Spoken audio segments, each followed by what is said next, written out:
बिस्मिल्लाहिर्रहमानिर्रहीम। अस्सलाम वालेकुम नाज़रीन। मोअज़्ज़ज़ नाज़रीन गिरामी, इस कहानी की इससे पहले आप 14 किस्तें सुन चुके हैं। अब 15वीं किस्त मुलाहज़ा फरमाएं। दूध का मग पकड़ा कर वो मुझे पीछे से थाम कर बैठ गई। मैं हल्के हल्के घूंट लेकर दूध पीने लगा। दूध पीकर मैंने अपना सर थके थके अंदाज में पीछे टेका, लेकिन अगले ही लम्हे मैंने अपना सर ऊपर उठा लिया कि उस जाने पहचाने गुदाजपन को महसूस करते हुए मैं इस हालत में भी घबरा गया था। उसे भी शायद मेरी हालत की खबर हो गई थी। उसने आहिस्ता से मेरा सर दोबारा थैले पर मुंतकिल कर दिया। अच्छा, अब तुम आराम करो, मुझे वापस जाना है। तो आने की ही क्या जरूरत थी? न चाहते हुए भी मेरे लहजे में तलखी का अंसर नुमाया था। मेरी बात सुनकर वो होले से मुस्कुराई। अगर ना आती तो तुम्हें मौत के मुंह से कौन वापस लाता, और ना गई तो तुम्हारे लिए मुनासिब खुराक और दवाइयों वगैरह का बंदोबस्त कैसे करूंगी? माजरत ख्वाह हूँ। मैंने सोचा शायद तुम पक्की वापस जा रही हो। मैंने खफीफ होते हुए कहा, वैसे तुम्हारे चेहरे पर जाहिर होने वाला नदामत का असर मुझे बहुत बुरा लगता है, तुम्हारी आदतों से भी बुरा। अब तुमने ताने तो देने हैं, गलती से मेरे काम जो आ गई हो। मैंने उसे शर्मिंदा करने की कोशिश की। वो मेरी कोशिश को नाकाम करते हुए बोली, इसमें शक ही क्या है? एक ऐसा शख्स जिसे मैं कत्ल करने का तहैया कर चुकी हूँ, उसकी जान बचाने के लिए रात के वक्त घर से निकलना और इतने दुश्वार गुजार रास्ते पर बगैर आराम किए उसके पास पहुँचना, मतलब उसके बाद भी अगर मैं ताने न दूं तो कौन देगा? ये सब कुछ उसने संजीदा अंदाज में कहा था, लेकिन मेरा वजदान कह रहा था कि वो ये सब बतौर मजाक कर रही है। उसे मेरी फिक्र है। अगर फिक्र ना होती तो क्या यूं मेरी हिफाजत करने पहुंचती? अगर ताने ही देने हैं तो बराए मेहरबानी तशरीफ ले जाएं। मुझे तुम्हारी मदद की कोई ज़रूरत नहीं। जा तो रही हूँ और मेरा दिल भी नहीं चाह रहा कि तुम जैसे आदमी की मदद करूं। बस ये बात मुझे मजबूर कर रही है कि तुम मेरे दुश्मन के दुश्मन हो, इसलिए तुम्हें फिलहाल मरने के लिए न छोड़ूं, और बाद में वैसे भी तुमने मेरी गोली का निशाना बनना है। इस मर्तबा मैं उसकी बात का जवाब दिए बगैर खामोश रहा। वो अपने थैले से एक छोटा सा स्लीपिंग बैग निकाल कर मुझे उड़ाने लगी। मैं उसे मुतल्ला करते हुए बोला, मेरे थैले में भी एक स्लीपिंग बैग मौजूद है, चलो फिर ये नीचे बिछा देती हूँ। अपना स्लीपिंग बैग नीचे बिछाकर उसने मुझे उस पर लेटने में मदद दी और मेरा स्लीपिंग बैग मुझको उड़ा दिया। ड्रैगनोव राइफल और ब्रेटा पिस्तौल मेरे करीब रखकर वो जाने के लिए तैयार होगी। बेहतर होगा कि तुम सुबह जाओ। वो मुस्कुराई। क्यों, अकेले डर लग रहा है? नहीं, लेकिन इतनी रात गए तुम्हें दवाएं वगैरह तो कहीं से मिलेंगी नहीं, और 3-4 घंटे आराम के बाद हम दोनों निकल चलेंगे। अब यहाँ कितने दिन गुजारे जा सकते हैं? मेरा ख्याल है कमांडर नसरुल्लाह की बैठक मेरे लिए ज़्यादा बेहतर आरामदेह होगी। चल पाओगे? उम्मीद तो है। यूं भी मुझे तुम पर बिल्कुल एतबार नहीं है। क्या पता कबील खान से पहले ही मेरा नंबर लगा दो। उसका सुरीला कहका बुलंद हुआ। अब की है अक्लमंदी की बात। मैंने मुंह बनाते हुए कहा, तुम्हें तो मौका मिल गया है ना बदला लेने का। कहकर उसने पुरख्याल अंदाज में सर हिलाया और फिर जाने का इरादा मुअख्खर करके मेरे साथ ही बैठकर मेरा सर दबाने लगी। इस वक्त मेरे सर में काफ़ी दर्द हो रहा था, और ऐसी हालत में आदमी का जी चाहता है कि कोई उसका सर दबाए, लेकिन पलवैशा का सर दबाना मुझे काफ़ी अजीब लगा था। मैंने सर उसके हाथ से दूर करने की कोशिश करते हुए कहा, इसकी जरूरत नहीं, आराम से लेटे रहो। मुझे झिड़कते हुए उसने अपना काम जारी रखा। मैंने भी ज्यादा अकड़खानी दिखाने की बजाय खामोशी में आफियत समझी। जब वो ढीठपन से हर काम मुझे कह सकती थी तो मुझे भी उससे सर दबाने में कोई झिझक नहीं होना चाहिए थी। मैंने आंखें बंद कर लीं। उसके सर दबाने से मुझे सुकून महसूस होने लगा था, और फिर उसका दूसरा हाथ मेरे बालों में सरसराने लगा। माहिन भी मेरा सर दबाते हुए यूं ही मेरे बालों में उंगलियां फेरा करती। उसकी याद आते ही मेरे मुंह में तलखी घुल गई थी। मैंने फौरन आंखें खोल दी। वो अपनी मोटी मोटी आंखों से मेरे चेहरे ही को घूर रही थी। मैंने दोबारा आंखें बंद कर लीं। उसी वक्त उसकी नर्म आवाज ने मेरी समातों पर दस्तक दी। वैसे तुम यहाँ क्या करने आए थे? मैं आंखें खोले बगैर बोला, मुझे पता चला था कि कबील खान अपनी तबाहशुदा हवेली को दोबारा तामीर करवा रहा है, और इस सिलसिले में वो यहाँ मुसलसल फेरे लगा रहा है। बस इसी बात की तस्दीक के लिए आया था। मुझे क्यों नहीं बुलाया? उसके लहजे में बला की खफगी पोशीदा थी। कहा तो है, मैं बस तस्दीक करने आया था। मैंने सफाई पेश की। उसने इश्तियाक भरे लहजे में पूछा, तो फिर क्या रहा? कुछ मालूम करने से पहले ही मैं उसके एक मुहाफिज की नज़रों में आ गया। कमबख्त ने देर लगाए बगैर गोली चला दी। किस्मत अच्छी थी जो कंधे में लगी, वरना गोली सर में लगने की सूरत में शायद तुम्हें मालूम भी ना होता कि तुम्हारा दुश्मन कबील खान के मुहाफिजों के हाथों पूरा हो गया। बकवास न किया करो। उसके होंठों से बेसाख्ता फिसला। मैंने एकदम आंखें खोलकर उसकी आंखों में झांका। वो नजरें चुरा कर आग के मध्यम पड़ते शोलों को देखने लगी। इसमें बकवास की क्या बात है? मैं पूछे बगैर नहीं रह पाया था, क्योंकि तुम्हें सिर्फ मैं ही कत्ल करूंगी। उसने गड़बड़ाते हुए बात बनाने की कोशिश की। मैंने मौजू तब्दील करते हुए कहा, अच्छा तुमने ये नहीं बताया कि शादी में रक्स करके कितनी रकम इकट्ठी हुई? वो बिगड़ते हुए बोली, तुम्हें क्या, जितनी रकम भी इकट्ठी हुई है। ना मालूम उसे क्यों मेरी बात पर गुस्सा आ गया था। ये शायद वो लम्हा भर पहले मुझसे चाहत जाहिर करने वाली बात का रद्दअमल जाहिर कर रही थी। मैं धीमी आवाज में हंसा, अच्छा एक बात पूछूं? कोई जरूरत नहीं। उसका लहजा उसी तरह बिगड़ा हुआ था। मैंने कुछ कहे बगैर मुतबस्सम होकर आंखें बंद कर लीं। पूछो। 2-3 मिनट की खामोशी के बाद वो गोया बादल नख्वास्ता बोली थी, मलिक सकलैन खान के बेटे की शादी में मेरे सर पर पैसे पकड़ने वाला कौन था? मैंने कई दिनों से जहन में मचलने वाला सवाल उगल डाला। मुझे अंदाजा था कि तुम कुछ ऐसा ही पूछोगे। वाह, भला वो कैसे? मैंने हैरानी जाहिर की। वो शरारती लहजे में बोली, क्योंकि मर्द होते ही शक्की मजाज हैं। अभी तक शादी का पैगाम नहीं भेजा और पहले ही से मुझ पर शक करना शुरू कर दिया। मैं जिलाते हुए बोला, बकवास करना तो कोई तुमसे सीखे। उसका सुरीला कहका बुलंद हुआ, कसम से बकवास नहीं कर रही। ईमान से बताओ, क्या तुम इसलिए ये नहीं पूछ रहे हो कि उस दिन मैंने उसे अकेले में बात की और बाद में तुम्हारे सर पर पैसे रखते वक्त उसने आखिरी नोट मेरे गाल से लगाया, जिस पर मैंने कोई ऐतराज नहीं किया था, और यही बात तुम्हें तपाए हुए है? मैंने मुंह बनाते हुए कहा, तुम में लड़कियों वाली कोई बात है ही नहीं है। मेरी गोद में भी तुम बेशर्मों की तरह बैठ गई थी, तो किसी और के तुम्हारे गाल छूना इससे बहुत छोटी बात है। तुम्हारी बात तो खैर और है, तुमने तो यूं भी मुझसे शादी करना है, चाहे मैं तुम्हें कत्ल करने के इरादे से बाज ना भी आऊं। पलवाशा, हर वक्त बकवास न किया करो, समझी? कभी संजीदा गुफ्तगू भी कर लिया करो। अच्छा तुम कसम खाकर बताओ, क्या तुमने उस आदमी के बारे इसलिए नहीं पूछा कि उसकी हरकत पर मैं मुतर्रज नहीं हुई थी? हालांकि उसके अलावा मैंने किसी को भी इस किस्म की हरकत की इजाज़त नहीं दी थी। इसकी बात पर मैंने अपने दिल में झांक कर देखा तो मुझे उसकी बात में कोई शक महसूस न हुआ। उसका अंदाज़ा बिल्कुल ठीक था, लेकिन यह बात जाहिर करके मैं अपना मजाक नहीं बना सकता था, इसलिए कुछ कहने के बजाय मैंने खामोशी ही में आफियत समझी। अच्छा ज़्यादा परेशान होने की जरूरत नहीं, वो मेरा भाई है। क्या? मैंने हैरानी और गुस्से से उसकी जानिब देखते हुए कहा, झूठ बोलने की कोई हद होती है पलवशा। पहले तुमने कहा था कि तुम्हारा एक छोटा भाई और माँ है, अब ये नया भाई कहाँ से निकाल लिया? ये मेरे रिश्ते के मामू का बेटा है, और ये चंद माह का था जब इसकी माँ फोत हो गई थी। उसे अम्मी जान ने दूध पिलाया था। अब तुम्हारी समझ में आ गया होगा कि ये भाई मेरा कैसे हुआ। तुम्हारा मामू तो मुजाहिद है ना? हाँ, लेकिन ये स्मगलर है। कबीर खान के लिए भी काम करता है और मलिक सकलैन के लिए भी। उनकी दहशतगर्दाना कार्रवाइयों में तो हिस्सा नहीं लेता, लेकिन असले और नशा आवर अशिया की स्मगलिंग में ज़रूर मुलव्वस है, और इससे मुझे कबीर खान के मुतल्लिक भी काफ़ी मुफीद मालूमात मिल जाती हैं। तो क्या कबीर खान इसके और तुम्हारे रिश्ते से नावाकिफ़ है? क्या अहम को जैसी बातें कर रहे हो? कबीर खान मुझे कहाँ जानता है? सपू गुमाए भी उसे याद नहीं होगी। उसकी हवस का शिकार होने वाली मेरी बहन अकेली तो नहीं थी ना। यूं भी अपने ताई कबीर खान हमारे पूरे खानदान को ख़त्म कर चुका है, और मेरा ख्याल है कि सरदार भाई तुम्हें मेरी पूरी कहानी बता चुका होगा। मैंने उसकी बात की तस्दीक या तरदीद किए बगैर पूछा, सपू गुमाए तुम्हारी बहन का नाम है? मुंह से कुछ कहे बिना उसने असबात में सर हिला दिया। अच्छा, उस दिन रोशन खान के पूछने पर क्यों कहा था कि तुम मुझे गोली मारने पर तैयार हो? वो शरारती लहजे में बोली, अगर तुम्हें कत्ल करने से मेरी जान बच रही थी तो इसमें क्या कबाहत थी? सही कहा। वो मुझे मालूम था कि वो झूठ बोल रही है, इसके बावजूद मैं होंठ भींचते हुए खामोश हो गया। वो अपनी मुस्कुराहट दबाते हुए बोली, मैंने सुना था कि फौजी दिमाग से नहीं दिल से सोचते हैं, और अब देख भी लिया है। इसमें दिल से सोचने की क्या बात हुई? वो कहका लगाकर हंसी, फौजी साहब मुझे दिल देने की जरूरत नहीं, क्योंकि मैं तुम्हारे साथ माहीन, रुमाना और वो क्या नाम था फरंगन का। वो सोचने की अदाकारी करते हुए एक लम्हा के लिए खामोश हुई और फिर बोली, हाँ जेनिफर बीबी, इन तमाम से ज्यादा बुरा सलूक करूंगी। मैं चिढ़ते हुए बोला, पलवैशा कितनी बार कहा है मुझे तुम्हारी फजूल गोई से सख्त किस्म की कोफ्त होती है। मजाक कर रहा था यार, तुम तो मुझे महसूस ही कर गए। मैं तुम्हारा यार नहीं हूँ, मैं सचमुच झिला गया था। वो कहाँ बाज आने वाली थी, फौरन बोली, हाँ जानता हूँ तुम तो मुझे बीवी बनाने के चक्करों में होना, लेकिन याद रखना कि अम्मी जान 50 लाख से 1 रुपया भी कम नहीं लेंगी। और कबीर खान की मौत के बाद बकवास बंद करो पलवैशा, और जाओ, मैं सुबह खुद आ जाऊंगा। मगर उस ढीठ पर मेरे गुस्से का कोई असर नहीं हुआ। उसने मेरा सर दबाना जारी रखा, उसके साथ उसका एक हाथ बराबर मेरे बालों में सरसरा रहा था। चाय पियोगे? उसने एक लम्हा की खामोशी के बाद मौजू तब्दील किया। मुझे सचमुच उस वक्त चाय की अच्छी खासी तलब हो रही थी। उसकी दावत ठुकराना मुझे मुनासिब न लगा, लेकिन चूंकि मैंने खुद पर गुस्सा तारी किया हुआ था, इसलिए जवाबन हाँ न कह सका। मेरा ख्याल है हाँ कहते हुए झिझक रहे हो कि मुझे जहमत न हो। ये कहकर वो अपने थैले की तरफ मुतवज्जा होती हुई बोली, वैसे जहमत तो मुझे होगी, दुश्मन की खिदमत करते हुए किसे खुशी होती है। बहरहाल फिर भी बना लेती हूँ कि मुझे खुद भी चाय की तलब हो रही है। तुम्हारी फजूल बातों ने सर में दर्द कर दिया है। मेरा दिल कर रहा था कि अपना सर पीट लूं। इस ढीठ लड़की को बातों में हराना शायद मुमकिन ही नहीं था। पटर पटर बातें की जाती थी, न शर्मो हया झिझक, न कोई लगी लिपटी रखना, और न अगले के एहसासात के बारे में कुछ सोचना। मेरी सोचों से बेखबर अपने थैले से दूध की बोतल और मेरे थैले से पत्ती चीनी निकाल कर वो स्टील के कटोरे में चाय बनाने लगी।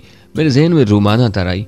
कश्मीरी चरवान जिसके चेहरे पर सुर्ख गुलाबों की झलक दिखाई देती थी, जिसकी स्याह आंखें शबे दिजूर का मंजर पेश करती। बातें करती तो याकूती होंठों से फूल झड़ते थे और घनी जुल्फें देखने वालों को यूं अपनी गिरफ्त में लेती कि नाजर का मुकद्दर हमेशा हमेशा के लिए असीरी बनता। मगर वो किसी और की अमानत थी, शायद वो मेरे दिल पर घाव लगाने ही के लिए मिली थी। और अब पलवैशा। रुमाना को याद करते करते सामने बैठी पलवैशा ने दिल के किसी कोने से सर उभारा। एक अनोखी, बहादुर, जुरातमंद और दलेर लड़की, जो रात के वक्त भी बगैर किसी खौफ और डर के मेरी मदद करने के लिए अपने घर से निकल पड़ी थी, जो किसी दुश्मन पर गोली चलाते या उसके गले पर खंजर फेरते वक्त जरा सी भी झिझक महसूस नहीं करती थी, जो खाली हाथ लड़ते हुए किसी भी अच्छे लड़ाके को नाकों चने चबवा सकती थी। और फिर शक्ल सूरत के लिहाज से भी वो रुमाना से ज्यादा खूबसूरत नहीं थी तो कम भी नहीं थी। वो लड़कों वाले कपड़े और हुलिया बनाने की वजह से उसकी सूरत थोड़ी पसे मंजर में चली गई थी, लेकिन ये तब्दीली आर्जी थी। वो किसी भी वक्त लड़कियों का हुलिया बना सकती थी, पर मुझे क्या वो हुलिया तब्दील करती है या सारी जिंदगी इसी हाल में गुजारती है? मैंने खुद से सवाल किया और मेरी सोचें गड़बड़ा गईं। बेख्तियार मेरे मुंह से गहरा सांस खारिज हुआ। उसी वक्त पलवैशा ने चाय की प्याली मेरे करीब रखी और मुझे उठने के लिए सहारा देने लगी। एकदम मेरे जहन में चंद लम्हे पहले वाली नादास्तगी में हासिल होने वाला उसके बदन के लम्स का जायका जागा और मैं उस डर से जरा आगे को झुक कर बैठ गया कि कहीं वो दोबारा मेरे पीछे न बैठ जाए। मगर उसने ऐसी कोई कोशिश नहीं की थी। अपने लिए वो गिलास में चाय डालकर दोबारा मेरे करीब आ बैठी कि चाय की प्याली एक ही थी। ताज़ा दूध की बनी हुई चाय बहुत अच्छी बनी थी। मेरी प्याली खाली करते ही उसने दोबारा प्याली भर दी। अच्छा, एक बात पूछूं? चाय का गिलास खाली करते हुए उसने एक जानब रखते हुए पूछा। मैंने इस्तिफहामिया नजरों से उसकी जानिब देखते हुए इस बात में सर हिला दिया, उस दिन तुमने सरदार भाई को उसकी बीवी की मौत का क्यों नहीं बताया था? क्योंकि वो अपनी बीवी से बहुत मोहब्बत करता है और हो सकता है परदेश में ये बुरी खबर मालूम होने के बाद उसे कुछ हो जाता या ज़हनी परेशानी की वजह से वो रास्ते में कुछ उल्टा सीधा कर देता। घर में तो बहुत से रिश्तेदार भी संभालने वाले होते हैं और यही हमारे फौजियों का तरीकाकार है। अच्छा, थोड़ी देर आराम कर लो। आग पर चंद लकड़ियां डालकर उसने अपना थैला सर के नीचे रखा और मेरे करीब भी लेट गई। वैसे थोड़ा सा दूर भी लेटा जा सकता है। उसके यूं लेटने पर मैंने नाक भूं चढ़ाई। मैं दूर ही लेटा हूं और मजीद बकवास सुनने का मेरा बिल्कुल इरादा नहीं है। अगर और कुछ कहा तो स्लीपिंग बैग के अंदर भी घुस सकता हूं, उसने धमकी आमेज लहजे में कहा और मैं मुंह बनाते हुए खामोश हो गया। मौसम नहायत खुशगवार था, इसलिए उसे रजाई, चादर वगैरह की जरूरत नहीं पड़ी थी। मुझे अलबत्ता स्लीपिंग बैग की जरूरत थी कि पहले बुखार की वजह से मुझे सर्दी महसूस हो रही थी। गार से बाहर तेज हवा चल रही थी, लेकिन गार के अंदर हवा का गुजर नामुमकिन था। थोड़ी देर बाद ही उसकी भारी होती हुई सांसों की आवाज मेरी समातों में पड़ने लगी। वो इतनी बेफिक्री से सो गई थी कि गोया घर में मौजूद हो। एक लड़की का गैर मर्द के साथ इतनी बेपरवाही से सो जाना उसकी बहादुरी, दिलेरी और अपनी जात पर एतमाद को जाहिर कर रहा था। हम फौजी तो खैर इस बात के आदी होते हैं कि जहां रात आई या चंद लम्हे आराम के मिले वहां आराम कर लिया, लेकिन वो लड़की होते हुए तरबियत याफ्ता कमांडोज की तरह की आदत की मालिक थी। मैं गर्दन मोड़कर उसके चेहरे को देखने लगा। आग के बुलंद होते शोलों में उसके चेहरे पर छाई मासूमियत मुझे मुतासर करने लगी। मैंने जल्दी से आंखें बंद कर ली। जितने जख्म खा चुका था उतने काफी थे और जात पर एतबार करना अपने पांव पर कलाड़ी मारने के मुतरादिफ था। वो सिर्फ इसलिए मुझ में दिलचस्पी जाहिर कर रही थी कि कबील खान से बदला लेने के लिए उसे मेरी मदद की जरूरत थी और बस। बदला लेते ही शायद उसने मुझे पहचानने से ही इनकार कर देना था। अगर ऐसी बात होती तो वो रात को इस वक्त अकेली मेरी मदद करने के लिए ना आती। मेरे दिल के किसी कोने से उसके हक में मध्यम सी आवाज उठी। एहसान नहीं किया उसने, आखिर मैंने भी तो उसके भाई के कातिल को ठिकाने लगाने के लिए उसकी मदद की थी। मैंने उसकी हमायत करने वाली सोच का गला घूंढने की कोशिश की, मगर अहमक दिल उसकी तरफदारी ही में लगा रहा। तुम्हारे इतने ज्यादा तशद्दुद के बावजूद अभी तक वो तुम्हारी तीमारदारी किसी बहुत ज्यादा करीबी की तरह कर रही है। और खुलूस किसे कहते हैं? वो सिर्फ कबील खान से बदला लेने के लिए मेरी तीमारदारी कर रही है। दिमाग दिल की हमाकतों पर उसका साथ देने के लिए बिल्कुल तैयार नहीं था। बदला लेने के लिए वो मेरी मोहताज तो नहीं है ना। दिल एक नई दलील के साथ मैदान में उतरा। अगर मोहताज ना होती तो जबरदस्ती मेरे साथ न जुड़ी होती। दिमाग ने दिल को आईना दिखाया। ये मैं किस उल्टी बहस में पड़ गया हूँ। खुद कलामी के अंदाज में बुड़बुड़ाते हुए मैंने आंखें बंद कर ली। ये सारे उल्टे सीधे ख्यालात उसके चेहरे को देखने की वजह से मेरे दिलो दिमाग में पैदा हो रहे थे। जख्म में पैदा होने वाले दर्द में बहुत ज्यादा अफाका हो गया था। हल्दी मिले गर्म दूध और फिर चाय ने मुझे काफी तकवीयत दी थी, लेकिन नींद मेरी आंखों से बहुत दूर थी। गोली मेरे बाएं कंधे में लगी थी और पलवैशा मेरे दाएं तरफ सोई हुई थी। वो नींद में बुड़बुड़ाई। मैंने आंखें खोलते हुए उसकी जानिब देखा। वो दाएं करवट लेट कर मुझसे थोड़ा दूर हो गई थी। गो उससे पहले भी वो बिल्कुल मेरे साथ लग कर नहीं लेटी थी, लेकिन इसके बावजूद उसकी कुर्बत मुझे गरां गुजर रही थी।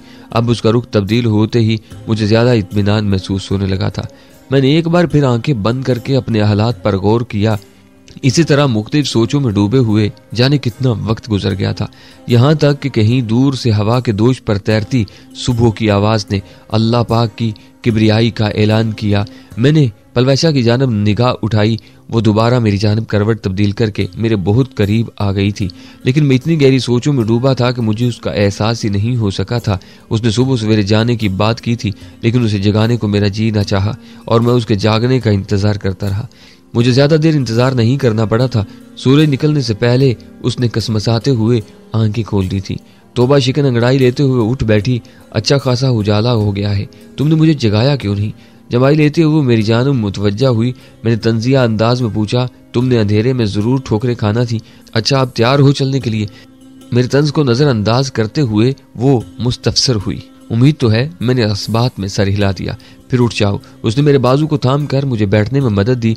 मेरे बिस्तर से उठते ही उसने दोनों स्लीपिंग बैग मेरे सफरी थैले में ठोस दिए। बाकी सामान भी समेट कर सफरी थैला अपनी पुश्त पर लादा और डगनोव राइफल हाथ में पकड़कर जाने के लिए तैयार हो गई।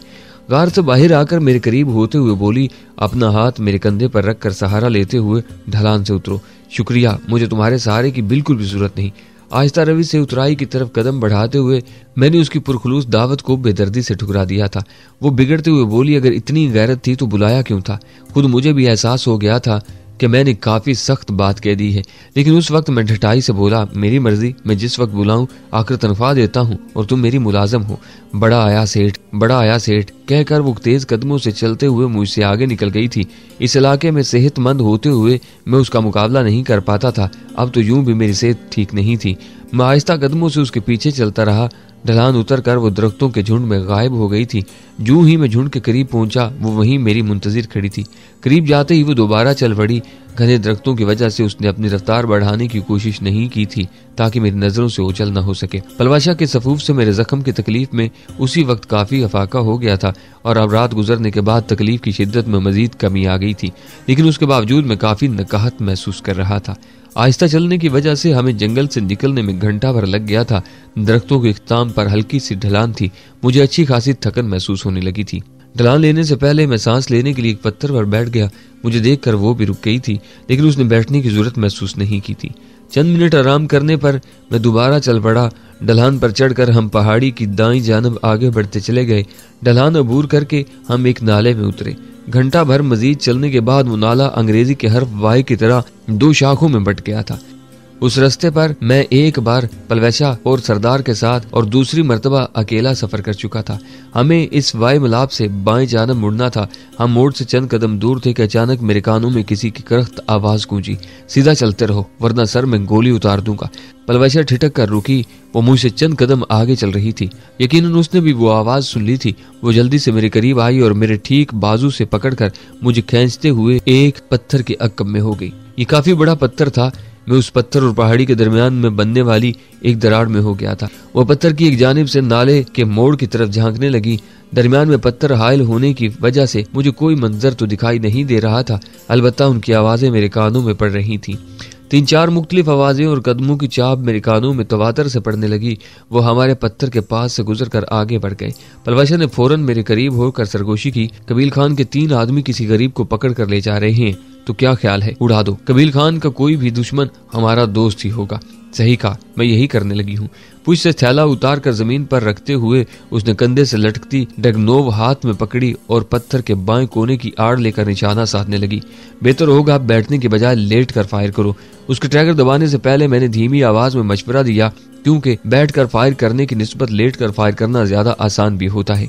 जवाबी फायर करने पर दुश्मन को कम हदफ मिलता है और इस तरह सही तरह से निशाना भी साध लिया जाता है। मेरी बात पर अमल करते हुए फौरन लेट गई थी।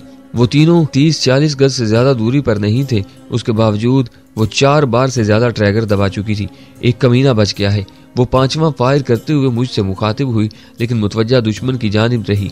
उसी वक्त क्लाशनकोफ गरजने की आवाज आई, लेकिन साफ नजर आ रहा था कि वो फायर निशाना साधे बगैर किया गया था। पलवाशा ने 2-3 मजीद गोलियां जाया की। जवाबी फायर भी सुनाई देता रहा। थोड़ा पीछे को खिसक कर उसने पत्थर की आड़ ली और मैगजीन उतार कर थैले से ड्रैगनोव की फालतू गोलियां निकाल कर मैगजीन दोबारा भरने लगी। ड्रैगनोव की मैगजीन में 10 गोलियां आती हैं और उसने 2 गोलियां निशाने पर मारकर बाकी जाया कर दी थी। क्लाशनकोव के 2-3 ब्रस्ट आए। तमाम गोलियां उसी पत्थर पर लगी थीं जिसके पीछे हमने पनाह ले रखी थी। एक भागकर पत्थर के अक्ब में छुप गया है। मैगजीन राइफल के साथ लगाते हुए उसने मुझे मुतल्ला किया। मैंने पूछा, और कैदी का क्या बना? वो 2-3 पत्थरों के दरमियान में लेटा हुआ है। अब ये मालूम नहीं कि वो जख्मी है या बच गया है। ये कहकर उसने एक बार फिर निशाना साध कर 2-3 गोलियां उस तरफ दाग दी। इस तरह गोलियां जाया मत करो, तुमसे चंद गज के फासले पर 3 आदमी न मारे गए। गोली की आवाज सुनते ही वो आड़ा तिरछा भाग कर एक पत्थर के पीछे छुप गया। अब मैं क्या करता? अब गोलियों की आवाज सुनकर अगर कबील खान के और आदमी उस तरफ आ गए फिर तो क्या? अल्हम्दुलिल्लाह मेरे हाथ पांव सलामत हैं, मैं आसानी से फरार हो सकता हूँ और तुम्हारी मुझे यूं भी कोई परवाह नहीं है। ये कहते ही उसने 3-4 मजीद फायर उस जानिब झोंक दिए। मैंने झल्लाकर कहा, यार क्यों गोलियां जाया कर रहे हो? उसका सर थोड़ा सा नजर आता है और फिर वो सर को पीछे खींच लेता है। स्नाइपर राइफल की एक गोली से एक बंदा मारा जाता है और तुमने एक बंदे को मारने के लिए 15 गोलियां फायर कर ली हैं। 15 नहीं 18। मैगजीन में मौजूद आखिरी 3 गोलियां भी फायर करके वो मेरी जानब मुतवज्जा हुई। मैं झुककर उसके नजदीक पहुंचा और पत्थर से थोड़ा सा सर निकाल कर देखा। उसी वक्त क्लाशनकोव की तड़तड़ाहट मेरे कानों में पड़ी और मैंने अपना सर पीछे खींच लिया। वो करीबन 200 गज दूर एक बड़े पत्थर के पीछे छुपा था। हमारी तरफ फायर करने के लिए वो अपने सर को पत्थर के एक जानिब से जरा सा बाहर निकाल कर फिर आड़ में लेता। पलवाशा ने दोबारा मैगजीन भरकर राइफल से लगाई और फायर करने के लिए लेट की। मेरा ख्याल है मुझे राइफल संभालना पड़ेगी वरना उसको कमक मिलने की सूरत में बेमौत मारे जाएंगे। राइफल पकड़ नहीं सकते और फायर करोगे?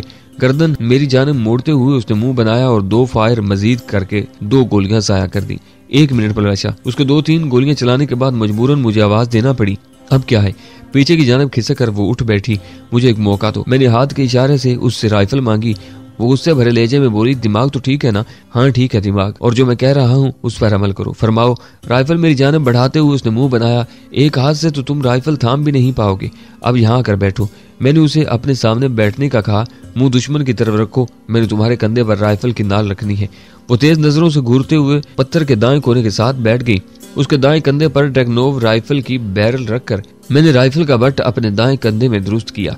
गो राइफल से दुरुस्त फायर करने के लिए जरूरी होता है दाएं हाथ से पिस्टल ग्रिप को थाम कर बाएं हाथ से फ्रंट हैंड गार्ड को मजबूती से पकड़ा जाता है। लेकिन उस वक्त मेरा बायां हाथ नकारा हो गया था और अकेले दाएं हाथ से राइफल को संभाल कर दुरुस्त फायर करना नामुमकिन नहीं तो मुश्किल तरीन जरूर था। अपने बाएं हाथ का काम मैं पलवाशा के कंधे और हाथ से ले रहा था। टेलीस्कोप साइड पर रेंज देखने पर एलिवेशन ड्रम 500 पर नजर आया। एलिवेशन को 200 गज के फासले पर लगाकर मैंने पिस्टल ग्रिप को मजबूती से थामा। दाएं कंधे में राइफल का बट फंसाकर मैंने राइफल को हत्तल से पीछे की तरफ खींचा।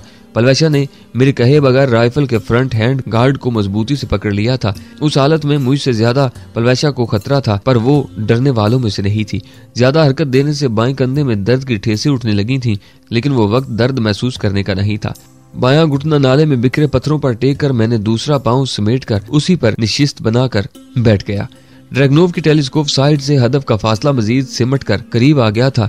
बाईं आंख बंद करते हुए मैंने दाईं आंख साइड के शीशे से मखसूस फासले पर रखते हुए दायां गाल ड्रैगनोव राइफल के बट के ऊपर टेक दिया।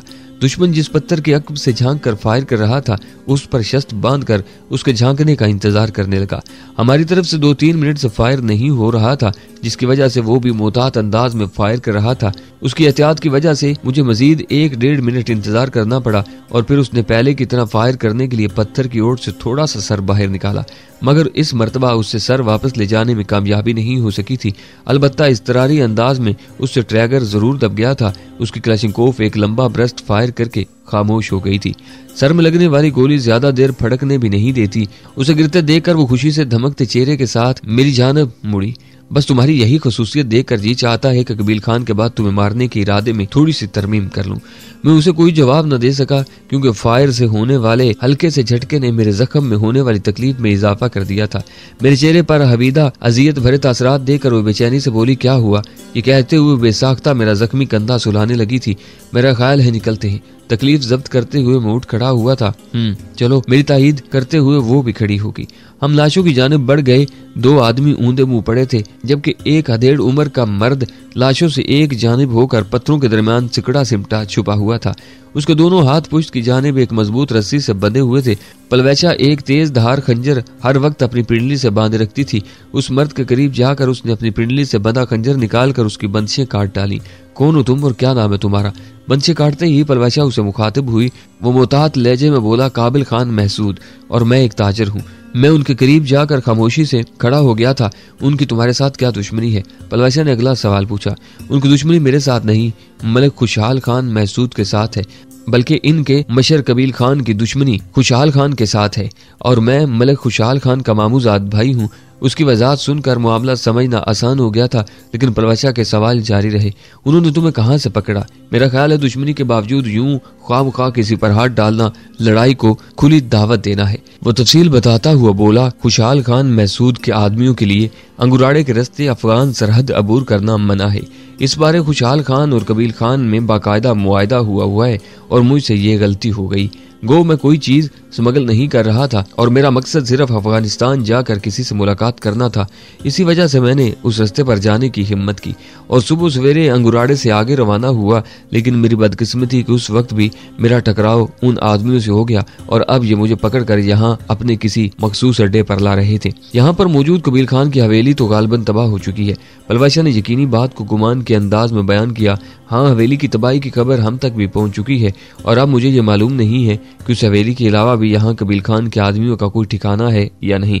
अलबत्ता अलामकील ये इसलिए नहीं लेकर गए कि अवामी गाड़ी में जाते हुए मलिक खुशहाल खान तक मेरी गिरफ्तारी की खबर पहुंच जाती और फिलहाल ये इस खबर को राज रखना चाहते थे। कहकर पलवैचा ने असबात में सर हिलाया। आपके मुतल्लिक कुछ जान सकता हूँ? उसने धीमे लहजे में पूछा। हमें तुम कबील खान के दुश्मन समझो। ये कहते ही वो लाशों की तलाशी लेने लगी। उनकी जेबों से निकलने वाली नकदी उसने अपनी जेब में मुंतकिल की और गैर जरूरी चीजें उनके करीब ही फेंक कर वो तीसरी लाश की तरफ बढ़ गई। ड्रैगनोव की गोली उसके माथे की बाईं जानिब लगी थी। उसकी जेब से भी नकदी और एक मोबाइल फोन निकाल कर अपनी जेब में डालते हुए उसने मरने वाले की क्लाशिंकोफ उठाई और मेरी तरफ बढ़ाई। इन 2 लाशों के पास 3 क्लाशिंकोफें पड़ी थी। ये क्लाशिंकोफ मेरी है। पलवैचा को क्लाशिंकोफें समेटते देखकर काबिल खान ने एक रूसी साख्त की क्लाशिंकोफ की जानिब इशारा किया जिसकी बैरल कलम नुमा तिरछी हुई थी। उठा लो। बाकी दोनों क्लाशिंकोफें उठाकर पलवैचा ने काबिल खान को अपनी क्लाशिंकोफ उठाने का इशारा किया। शुक्रिया। क्लाशिंकोफ उठाकर वो ममनूनियत भरे लहजे में बोला, अब यहाँ से भागने की करो। ये न हो फायरिंग की आवाज सुनकर उस कबीज का मजीद आदमी यहाँ पहुंचाएं। आप दोनों के नाम जान सकता हूँ? अपनी क्लाशिंकोफ कंधे से लटकाते हुए उसने सवाल किया। पलवैचा उसे जवाब देने के बजाय मेरी जानब सवालिया नजरों से देखने लगी। मेरा नाम जीशान और मेरे साथी का पल्लू खान है। उसका इस्तफसार समझते हुए मैंने बराह रास्त काबिल खान को जवाब दिया, आप दोनों का एक बार फिर शुक्रिया। अगर कभी मेरे लायक कोई खिदमत हो तो मेरा इलाका विश्लाम है। हमसे अलविदाई मुसाफा करके वो चल पड़ा। उसका रुख दाएं जानब निकलने वाले नाले की तरफ था। हम भी अपने रास्ते पर चल पड़े थे। थोड़ा सा चलते ही वो कहने लगी, मेरा ख्याल है ये क्लाशिंकोफें यहीं छुपा देती हैं। मैं बेपरवाही से बोला, जो मर्जी में आए वो करो, और वो सर हिलाते हुए एक तरफ बढ़ गई। मैं वहीं एक पत्थर पर बैठ गया। मेरे जख्म से रह रख कर दर्द की ठीसें उठ रही थीं। 4-5 मिनट बाद वो क्लाशिंकोफें छुपा कर लौट आई। यकीनन 3 क्लाशिंकोफें, एक ड्रैगनोव राइफल, अपना और मेरा सामान, ये सब कुछ उठाकर इन पहाड़ों में चलना काफी दुश्वार था। उसने भी इसी वजह से क्लाशिंकोफें वहीं छुपाने का मशवरा दिया था। उसके करीब आते ही मैं दोबारा उठकर चल पड़ा। 4-5 घंटों के बाद हम कमांडर नसरुल्लाह की बैठक में पहुंच गए थे। मेरे लिए ये सफर काफी तकलीफ दे और मुश्किल साबित हुआ था। बैठक में दाखिल होकर उसने जल्दी से बिस्तर झाड़ कर मुझे लेटने में मदद दी। तुम आराम करो, मैं किसी डॉक्टर को यहाँ लाने की कोशिश करता हूँ। वो जब भी संजीदा होती लड़के के अंदाज में बात किया करती थी। मैंने उसे जवाब दिए बगैर आंखें बंद कर लीं और वो बाहर निकल गई। उसकी वापसी से पहले कमांडर नसरुल्लाह आ गया। वो उम्र की उस सतह पर था कि अब वो ट्रेनिंग या अमली तौर पर किसी सरगर्मी में हिस्सा लेने के काबिल नहीं था। बस कभी कभार अहम अमूर की मुशावरत के लिए उसे बुलाया जाता था। बाकी वक्त वो घर ही में गुजारा करता था। इस वक्त भी बैठक का ताला खुला देखकर वो इस तरफ चला आया था। अस्सलाम वालेकुम। अरे ये क्या हुआ? सलाम कहते ही उसकी नजर मेरे जख्मी कंधे पर पड़ी और उसने पूछने में देर नहीं लगाई थी। वालेकुम अस्सलाम कहकर मैं उसे जख्मी होने की वजह बताने लगा। अब पल्लू खान कहाँ गया है? ये अल्फाज मेरे होठों पर थे कि बैठक का बैरूनी दरवाजा खुलने की आवाज आई। शायद पल्लू खान डॉक्टर को ले आया है, कमांडर नसरुल्लाह ने कहा। उसकी बात की तस्दीक अगले ही लम्हे हो गई जब पलवैचा अस्सलाम वालेकुम कहते हुए एक बारेज शख्स के हमरा नमूदार हुई। अमूमी तौर पर डॉक्टर हजरात क्लीन शेव होते हैं, मगर उसके चेहरे पर बहुत खूबसूरत घनी दाढ़ी थी। सलाम का जवाब देकर कमांडर नसरुल्लाह डॉक्टर और पलवैशा से हाथ मिलाने लगा। पलवैशा ने डॉक्टर का दवाइयों वाला बक्स उठाया हुआ था। डॉक्टर कमांडर नसरुल्लाह से हाथ मिलाकर मेरे जख्मी बाजू की तरफ मुतवज्जा हो गया। सबसे पहले उसने पलवैशा की बंधी हुई पट्टियां तेज धार कैंची से काटकर जख्म से अलहदा कर दी और फिर जख्म को एहतियात से साफ करने लगा। जख्म साफ करके उसने चंद टांके लगाए, क्योंकि पलवैशा के तेज धार खंजर ने जख्म के मुंह को खोल कर रख दिया था, और फिर दोबारा से ताज़ा पट्टी बांधने लगा। पट्टी बांधकर उसने दर्दकश इंजेक्शन लगाया और मुख्तलिफ गोलियां निकालकर पलवैशा को खाने की तरतीब बताने लगा। पलवैशा उसे दरवाजे तक छोड़ने गई और फिर वापस आ गई। कमांडर नसरुल्लाह ने पूछा, आप लोगों के लिए खाना लाऊं? भूख तो बहुत सख्त लगी है, पलवैशा ने पेट पर हाथ फेरते हुए कहा, और कमांडर नसरुल्लाह मुस्कुराता हुआ बाहर निकल गया। रात को मैंने आईकॉम पर अल्फा 2 से राब्ता किया। मैं पहली बार उससे राब्ता कर रहा था। उसे कोर्ट में ताज़ा सूरत हाल बताकर मैंने राब्ता मुनक़ता कर दिया। मेजर औरंगजेब तक अपने जख्मी होने की खबर पहुंचाना लाजमी था, क्योंकि मैं कम से कम महीने भर के लिए तो नाकारा हो गया था। अल्फा 2 से होने वाली तमाम गुफ्तगू पलवैशा ने भी सुनी थी, लेकिन उसने ये अल्फा 2 के बारे में जानने की कोई दिलचस्पी नहीं जाहिर की थी। गुफ्तगू के इख्तिताम पर वो मुझे दवाई खिलाने लगी। गोलियां खिलाकर उसने नीम गर्म दूध का गिलास मुझे पकड़ा दिया। मेरा ख्याल है तुम चंद दिन अपने घर में आराम कर लो। दूध पीकर मैंने ख्याल जाहिर किया, शायद तुम छुपने का इरादा किए बैठे हो, मगर मैं तुम्हारी ये तरकीब कामयाब नहीं होने दे सकती। तुम्हें मशवरा देना ही फजूल है। उसने बुलंद बांग कहका लगाया। मैंने लेटने के लिए अपने तकिए को हाथ लगाया और वो जल्दी से आगे बढ़कर मुझे लेटने में मदद देने लगी। लेटते साथ ही मेरी आंखें बंद हो गई थीं। यकीनन मेरी दवाई में ख्वाब पर गोली भी शामिल थी। मेरी आंख प्यास लगने की वजह से खुली थी। पलवैशा मुझे साथ वाली चारपाई पर तकिए से टेक लगाई ऊँगती नजर आई। मैंने उठने की कोशिश की और हल्की सी आवाज सुनकर वो जाग गई। कहाँ जा रहे हो? जमाई लेते हुए वो मुस्तफसर हुई। पानी पीना था। उसे जागते देखकर मैंने उठने का इरादा तर्क कर दिया, तो मुझे आवाज दे ली होती। चारपाई से उठकर वो कोने में पड़े घड़े की जानिब बढ़ गई। पानी का भरा गिलास मुझे पकड़ाकर उसने मुझे सहारा देकर उठाया और पानी पिलाकर दोबारा लिटा दिया। मेरी आंखें एक बार फिर बंद होने लगी थीं। अगले 2 हफ्ते में मेरे कंधे का जख्म काफी हद तक ठीक हो गया था। इस दौरान पलवैशा ने मेरी तीमारदारी में कोई कसर नहीं उठा रखी थी। मैंने कई बार उसे घर जाने को कहा, मगर वो मज़ाहिया अंदाज में मुझे टाल गई थी। कभी कभार जाती भी थी तो शाम तक लौट आती थी। मैं बाजू को हिला जला कर बैठक के अंदर ही वर्जिश वगैरह कर लेता था। अब मेरा बाजू ठीक ठाक काम करने लगा था। एक रात को अल्फा 2 से बातचीत हुई तो पता चला कि सरदार खान ने 1 माह की और छुट्टी मांग ली है। पलवैशा भी सारी गुफ्तगू सुन रही थी। जो ही मैंने आई काम ऑफ किया, वो फौरन बोली, इसका मतलब है कबील खान के खिलाफ हम दोनों को हिम्मत करना पड़ेगी। सरदार भाई का इंतजार फजूल है। मैंने इस बात में सारी लाते हुए उसकी तायद की, तो फिर क्या सोचा? वो मजीद इंतजार उसके लिए मुश्किल हो रहा था। वो खबीस तो किसी जगह टिकता ही नहीं। अफगानिस्तान जाने के बारे में क्या ख्याल है? मैंने मशवरा मांगने वाले अंदाज में पूछा। वो एतमाद से बोली, चले जाते हैं, लेकिन इससे पहले एक चक्कर उसकी हवेली का लगा लें। आजकल वहाँ जोरों शोर से काम शुरू है। हाँ, उसकी अयाशी का अड्डा जो था, काफी देर तक हम मंसूबे बनाते रहे। आखिर में तय किया गया कि कल सुबह हम डी ब्लॉक पर जाकर वहां से बैरट M107 लेकर आएंगे और उसके बाद कबील खान के खिलाफ कोई एक्शन लेंगे।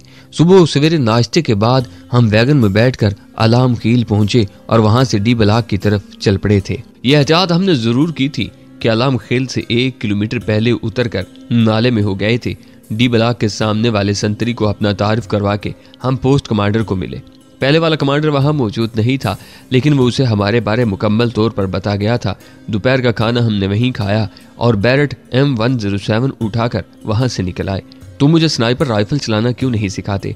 डी ब्लॉक की उतराई पर वो मुझसे मुखातिब हुई। ये भी तो क्लाशनकोव और दूसरे हथियारों की तरह ही चलाई जाती है, बल्कि तुमने उस दिन ड्रैगनोव से 2 बंदे मारे थे, और क्या सीखना है? जी नहीं, वो तो 30-35 गज दूर थे। इतने फासले से तो उन्हें पिस्तौल से भी निशाना बनाया जा सकता था। बाद में एक आदमी के लिए मैंने 20 से ज्यादा गोलियां फायर की, मगर नाकाम रही, और तुमने जख्मी होते हुए भी फक्त 1 गोली चलाकर उसका खात्मा कर दिया। मैंने मुस्कुराते हुए कहा, तो इसमें कमाल स्नाइपर राइफल का तो ना हुआ ना?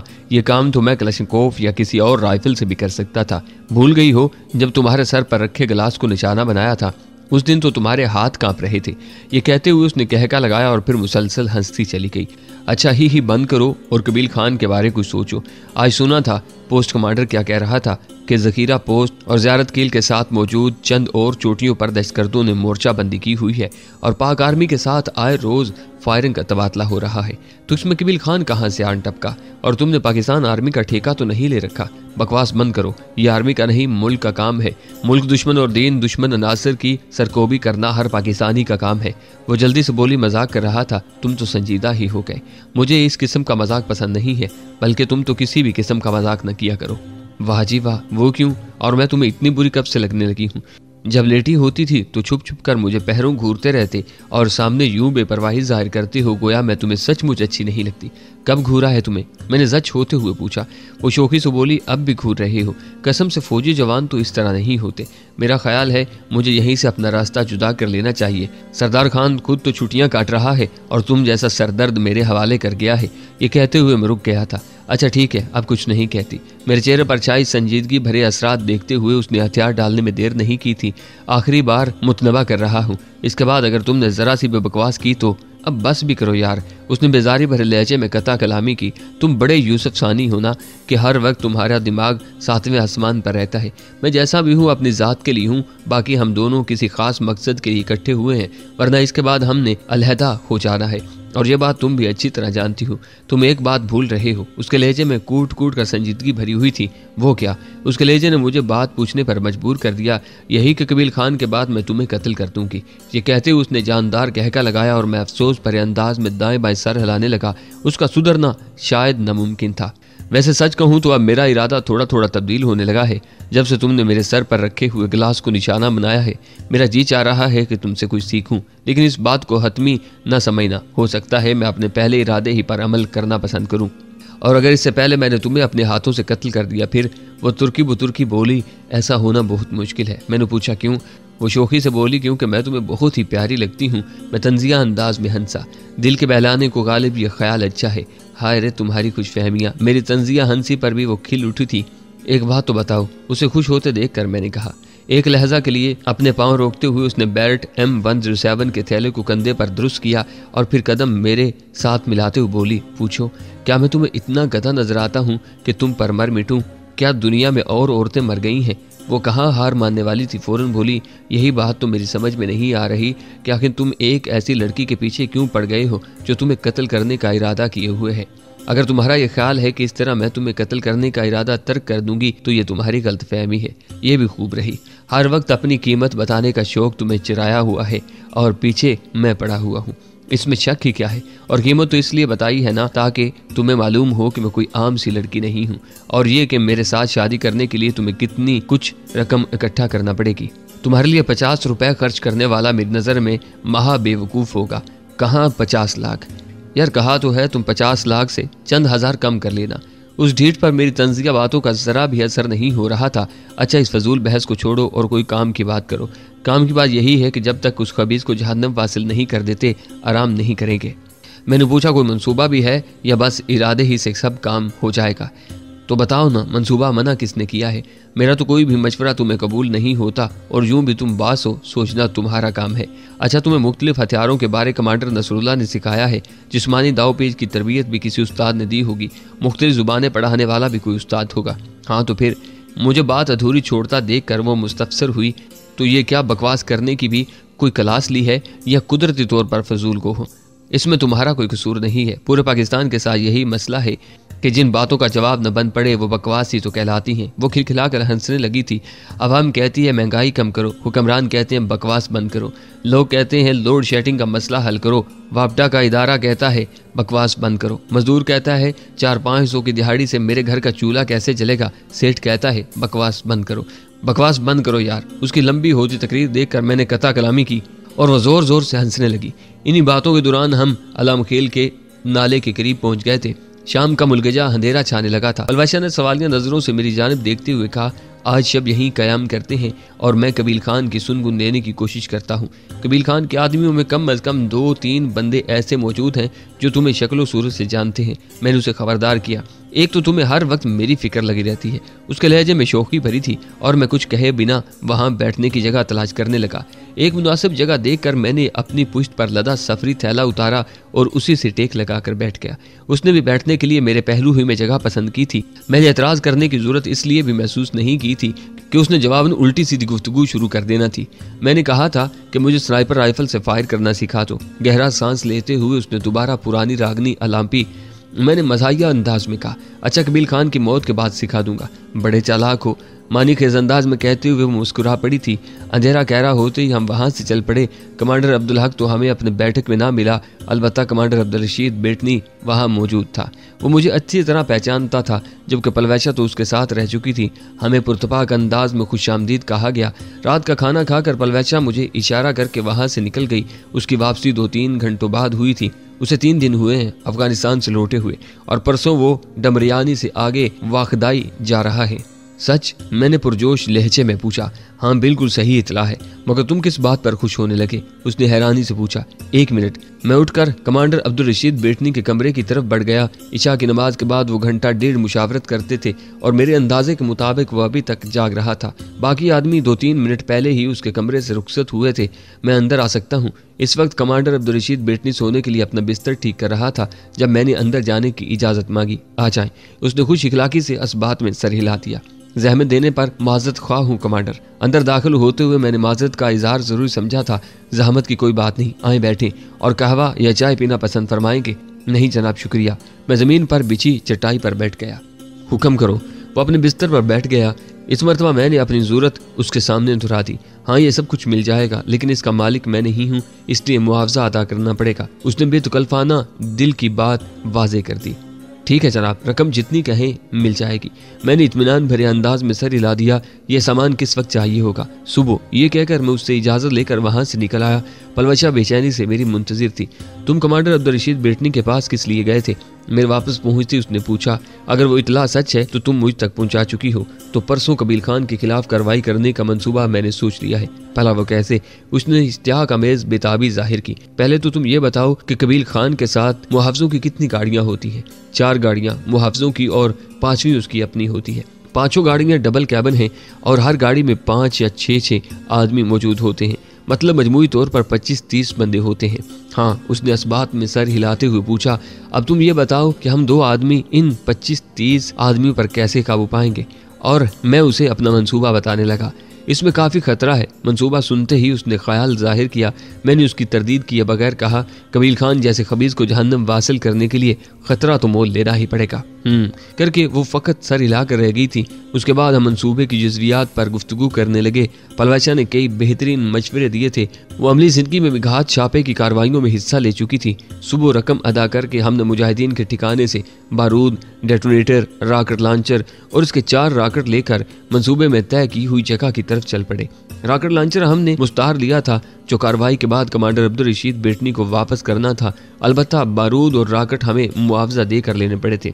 2 अदद क्लैशनकोफें बैरेट M107 और 2 अदद पिस्टल भी हमारे पास मौजूद थे। 4-5 घंटे मुसलसल सफर के बाद हम मखसूस मकाम पर पहुंच गए थे। मलिक सकलैन खान के बेटे की शादी में जाते हुए ये जगह मेरी नज़र में आई थी।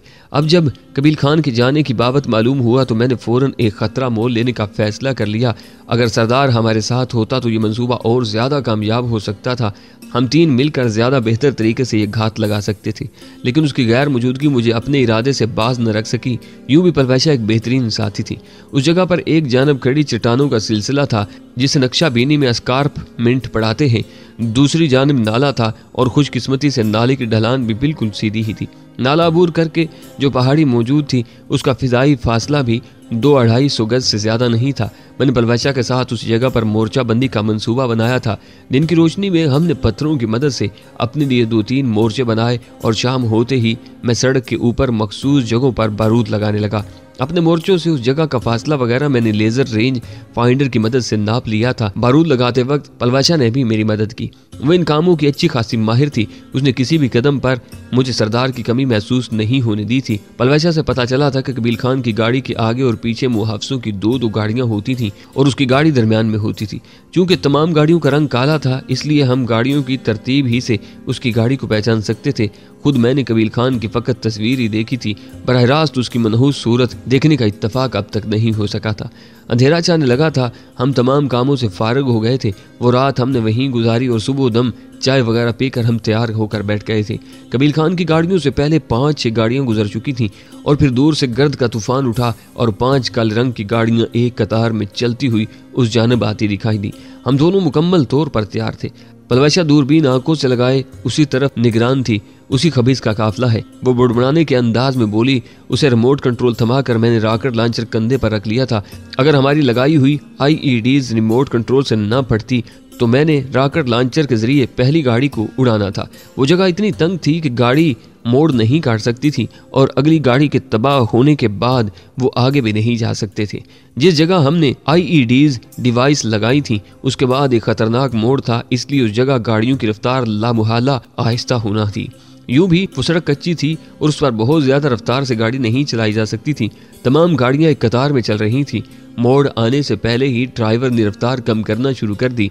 दूरबीन आंखों से लगाए पलवैशा का एक हाथ IED को फटाने वाले बटन पर था। यूं ही अगली गाड़ी मखसूस जगह पर पहुंची, उसने बटन दबा दिया। हिफ्ज़े मातुकद्दम के तौर पर मैंने भी रॉकेट लॉन्चर की टेलीस्कोप साइट में पहली गाड़ी पर निशाना साध दिया था, लेकिन मुझे फायर करने की जरूरत पेश न आई।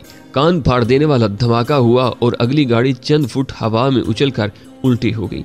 पीछे वाली गाड़ी फौरन रुक गई थी। पलवैशा ने फौरन आखिर में लगाई जाने वाली IEDs को फाड़ने वाला बटन दबा दिया। इस मर्तबा जोरदार धमाके के साथ चौथे नंबर पर मौजूद गाड़ी तबाह हुई थी। आखिरी गाड़ी चंद गज पीछे थी। मैंने फौरन रॉकेट लॉन्चर का रुख उस जानिब करते हुए रॉकेट दाग दिया। 250 मीटर से एक साकन हदफ को निशाना बनाना इतना मुश्किल भी नहीं था कि मेरा निशाना खता हो जाता। गाड़ी उछलकर खड़ी चट्टानों से टकराई और दोबारा सड़क पर गिर गई। 3 गाड़ियां और इनमें मौजूद अफराद लुकमाए अजल बन गए थे। दूसरी और तीसरी गाड़ी में मौजूद कबील खान के आदमियों ने फौरन गाड़ियों के अक में मोर्चे संभाल लिए थे। उन्हें हमारे छुपने की जगह मालूम हो गई थी। क्लाशिंकोफों की गोलियां हमारे सामने पड़े पत्थरों से टकराने लगी थीं। कबील खान दूसरी गाड़ी के अक में छुपा है। पलवैशा ने बगैर किसी ताकीर के मुझे मुतल्ला करना जरूरी समझा था। मैंने अपनी शख्स तीसरी गाड़ी पर मरकूज करते हुए उसे कहा, रॉकेट लोड करो। उसने फौरन पहले से तैयार किया हुआ रॉकेट उठाकर आगे से रॉकेट लॉन्चर की मिजल में धकेल दिया और मैंने एक लम्हा जाया किए बगैर सांस रोकते हुए रॉकेट ताक दिया। तीसरे नंबर पर मौजूद गाड़ी का हशर भी पहले वाली गाड़ी जैसा हुआ था और उसके अक में छुपे आदमी कबील खान की मदद करने के काबिल नहीं रहे थे। उसी वक्त दूसरी गाड़ी के अक में मौजूद आदमी गाड़ी के अकब से निकलकर मोड़ की जानिब भागे। मुझे अंदाजा था कि वो कुछ ऐसा ही करेंगे और मैं उसके लिए तैयार था। उसके लिए बैरेट M107 तैयार रखी थी। सफेद कपड़ों वाला कबील खान है, उसे मरना नहीं चाहिए। मुझे स्नाइपर राइफल से शस्त्र लेते देखकर वो पुकार उठी थी। उनकी तादाद 6 थी और मोड़ तक इतना फासला नहीं था कि मैं तमाम को निशाना बना सकता। अगर वो मोड़ मुड़ने में कामयाब हो जाते तो यकीनन खुद भी बच जाते और हमारे लिए भी खतरे का बाइस बन सकते थे। उन तमाम में कबील खान अहम था, उसी वजह से उन्होंने भागते हुए उसे अपने सामने रखा था। मेरे पास ज्यादा वक्त नहीं था, बस चंद सेकंड ही थे। सबसे पहले मैंने कबील खान की पुश्त पर दौड़ने वाले बंदे की पीठ पर गोली मारी। सर को निशाना मैंने जानबूझकर नहीं बनाया था कि वो भाग रहे थे और इस हालत में सर पर गोली मारना मुश्किल हो जाता है, जबकि मेरे पास इतना वक्त नहीं था कि गोली के खता जाने का खतरा मोल ले सकता। 250 गज के फासले पर बैरेट M107 के खता जाने का सवाल ही पैदा नहीं होता था। मकतूल मुंह के बल गिरा था। उसके साथ ही मैंने दोबारा राइफल काक की और अगली गोली कबील खान के कोहले में झोंक दी। 2-3 सेकंड की देर होने पर उसने मोड़ मुड़ जाना था। वो नीचे गिरा और उसके साथ भागने वाले चारों उसे संभालने के लिए नीचे झुक गए। उसी वक्त मैंने अगली गोली फायर की और उनकी तादाद में एक की कमी हो गई। 2 आदमियों ने कबील खान के बगल में हाथ डालकर उसे मोड़ की जानिब घसीटा और एक ने घुटना जमीन पर टेक कर क्लाशिंकोव की बैरल का रुख हमारी जानिब करते हुए ट्रैगर दबा दिया था। क्लाशिंकोव तड़तड़ाते हुए आग उगलने लगी, मगर एक इज़्तिरारी हरकत थी। उसने मुसलसल ट्रैगर दबाए रखा। घुटना जमीन पर टेक कर बैठने की वजह से वो एक आसान हदफ साबित हुआ था। बैरेट M107 की गोली उसे माथे में लगी। पुश्त के बल गिरते हुए भी उसकी क्लाशिंकोव गोलियां उगल रही थी। मेरे दोबारा राइफल काक करने तक कबील खान के आदमी उसे घसीट कर मोड़ मुड़ गए थे। मोड़ मुड़कर एक बहुत बड़े पत्थर के अकब में लेटकर उन्होंने हमारे साथ फायरिंग का तबादला शुरू कर दिया। इस सूरत हाल में मुझे खतरा महसूस होने लगा था कि ये न हो एक आदमी हमारे साथ फायरिंग का तबादला करता रहे और दूसरा कबील खान को सहारा देकर वहां से निकल जाए। पलवैसे मुझे खतरा है कबील खान एक आदमी के साथ फरार न हो जाए और दूसरा आदमी हमारे साथ फायरिंग का तबादला करता रहे। सरदार खान उसे प्यार से पलवैचे कहा करता था। न जाने इस वक्त क्यों मैंने भी उसे इतनी बेतकल्फी से पुकार दिया था, मगर वो सूरत हाल इस तरह की नहीं थी कि वो मेरे ऐसा कहने पर गौर कर सकती, और अगर उसने गौर किया भी था तो वो इस पर तबसरा करने की पोजीशन में बहरहाल बिल्कुल भी नहीं थी। सही कहा, उसने फौरन मेरी तायद में सर हिला दिया था। तुम यहाँ से स्नाइपर राइफल के जरिए उन्हें फायरिंग का तबादला जवाब देते रहो, पीछे से जाकर उन्हें मैं काबू करने की कोशिश करता हूँ। नहीं, उसने नफी में सर हिलाया। तुम यहाँ से स्नाइपर राइफल के जरिए उन्हें फायरिंग का जवाब देती रहो, मैं पीछे से जाकर उन्हें काबू करने की कोशिश करता हूँ। नहीं, उसने नफी में सर हिला दिया। तुम स्नाइपर राइफल पर मुझसे बेहतर फायर कर सकती हो और मैं तुमसे ज्यादा तेज रफ्तारी से हरकत कर सकती हूँ, मगर कोई अगर मगर नहीं, मेरा एतबार करो। उसने मेरा हाथ थामते हुए मेरी आंखों में झांका। वो हमेशा की तरह बाएतमाद नजर आ रही थी। मेरी बात समझने की कोशिश करो। मैंने एक बार फिर उसे रोकने की कोशिश की। मेरा ज़मीर उसे खतरे में झोंकने पर आमादा नहीं हो रहा था। परेशान ना हो, मुझे कुछ नहीं होता। उसने एक आई काम जेब में डाला और कलाशनकोफ हाथ में पकड़ते हुए बोली, आई काम ऑन कर लेना, चैनल नंबर क्या आना। ये कहते हुए मोर्चे से निकलकर भागते हुए एक नजदीकी चट्टान के अक्क में छुप गई। वहां एक लम्हा ठहर कर वो भागते हुए चंद गज दूर एक दूसरे पत्थर के पीछे लेट गई। इस दौरान दुश्मनों की तरफ से इक्का दुक्का फायर की आवाज आती रही, मगर वो पत्थर से सर निकाले बगैर फायर कर रहा था। मेरा अंदाजा था कि उसे पलवैचा की हरकत के बारे मालूम नहीं हुआ होगा। पत्थर की वो चट्टान इतनी बड़ी थी कि उस पर रॉकेट का भी कोई असर न होता। मैंने स्नाइपर राइफल की टेलीस्कोप साइट में से देखते हुए उस पत्थर पर अपनी शस्त मरकूज कर दी, मगर लगता यही था कि कबील खान वहां से फरार होने की कोशिश में था और एक आदमी उसने पत्थर के अक्क में सिर्फ अपने अक्क को महफूज रखने के लिए छोड़ दिया था। और शायद इस आदमी को अच्छी तरह ये भी समझा दिया गया था कि उसका कोई अज़ू नजर आने की सूरत में वो जिस्म का हिस्सा नहीं रहेगा। ऐसा यकीनन इस वजह से हुआ होगा कि इन दिनों में कबील खान के एक ऐसे दुश्मन के रूप में सामने आ रहा था जो मुसलसल इस पर हमले कर रहा था और मेरी निशानाबाजी मुबालगा अमेज वाकयात के साथ पेश की जा रही थी। ये सारा अंदाजा मैं इस बना पर लगा रहा था कि चट्टान के अक्कब में छुपा हुआ दुश्मन अपने हाथ तक को पत्थर के अक्कब से नहीं निकाल रहा था। पलवैचा भागते हुए नाले के दूसरे सिरे पर पहुंच गई थी। कबील खान और उसके दोनों आदमी उस जानब छुपे थे जिस तरफ उनकी गाड़ियों का रुख था, जबकि पलवैचा का रुख अलाम खेल की जानिब था, क्योंकि उस जानिब ऊपर चढ़ा जा सकता था, वरना तो नाले के खड़े किनारों के ऊपर चढ़ना बहुत मुश्किल था। सड़क के ऊपर पहुंचकर वो बाएं जानब से चक्कर काट कर मजीद ऊपर चढ़ने लगी। यकीनन वो वहां से होते हुए कबील खान के आदमियों के अक्क में पहुंचना चाह रही थी। सड़क पर चक्कर काटते ही वो मेरी निगाहों से ओझल हो गई। मैं दोबारा कबील खान के आदमियों की जानिब मुतवज्जा हो गया।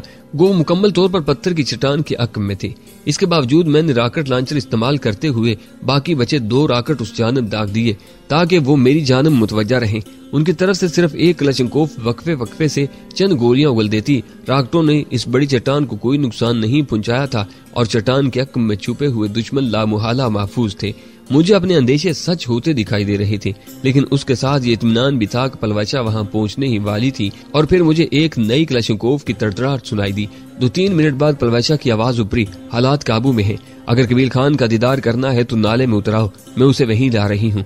अपने पास पिस्तौल के होने का यकीन करके मैं नीचे उतरने लगा। पलवैचा ने हालात काबू में होने का मसदा सुना दिया था, उसके बावजूद मैं बेपरवाही नहीं बरत सकता था। नीचे उतरते हुए मुझे वो नजर आने लगी थी। कबील खान लंगड़ाता हुआ उसके आगे चल रहा था।